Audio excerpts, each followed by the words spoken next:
ಇವಾಗ ನಾವು ಡಿಸ್ಪ್ಲೇ ಮತ್ತು ಕ್ಯಾಮ್ರಾದು ವರ್ಕಿಂಗ್ ಸೆಟಪ್ಪಿಗೆ ನಾವು ಲ್ಯಾಬಲ್ಲಿ ಪ್ರಾಕ್ಟಿಕಲ್ ಯಾವ ಥರ ಮಾಡೋದು ಅಂತ ನಾವು 12 ವೋಲ್ಟ್ಸಿಂದು 4 ಬ್ಯಾಟ್ರಿ ತೊಗೊಂಡಿದ್ವಿ.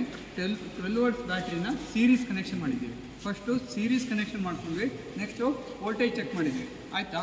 ಅದು ನೆಕ್ಸ್ಟು ನಾವು MCBನ ಕನೆಕ್ಟ್ ಮಾಡಿದ್ದೀವಿ, ಒಂದು ಬ್ಯಾಟ್ರಿ ಸೋರ್ಸಿಗೆ, ಇನ್ನೊಂದು BLDC ಕನ್ವರ್ಟ್ರಿಗೆ.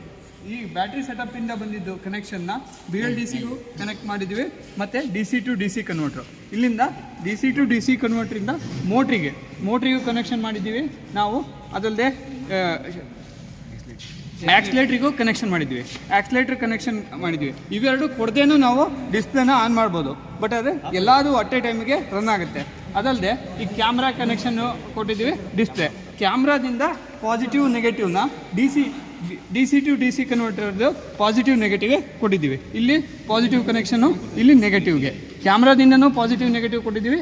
ಈಗ ನೆಕ್ಸ್ಟು ಡಿಸ್ಪ್ಲೇಯಿಂದನೂ ಪಾಸಿಟಿವ್ ನೆಗೆಟಿವ್ ಕೊಟ್ಟಿದ್ದೀವಿ. ಈಗ ಆನ್ ಮಾಡಿ ತೋರಿಸ್ತೀವಿ ಯಾವ ಥರ ಇದಾಗುತ್ತೆ ಅಂತ. ಈಗ ನಾವು MCB ಆಫ್ ಆಗಿತ್ತು, ಆನ್ ಮಾಡಿದ ತಕ್ಷಣ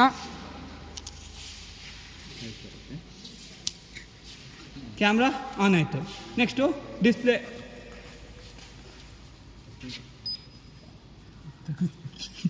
ಡಿಸ್ಪ್ಲೇನೂ ಆನ್ ಆಗುತ್ತೆ.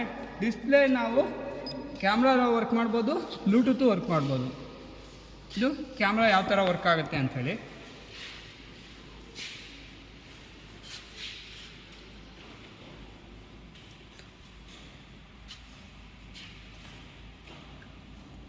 ಬ್ಲೂಟೂತ್ ಆನ್ ಮಾಡಿ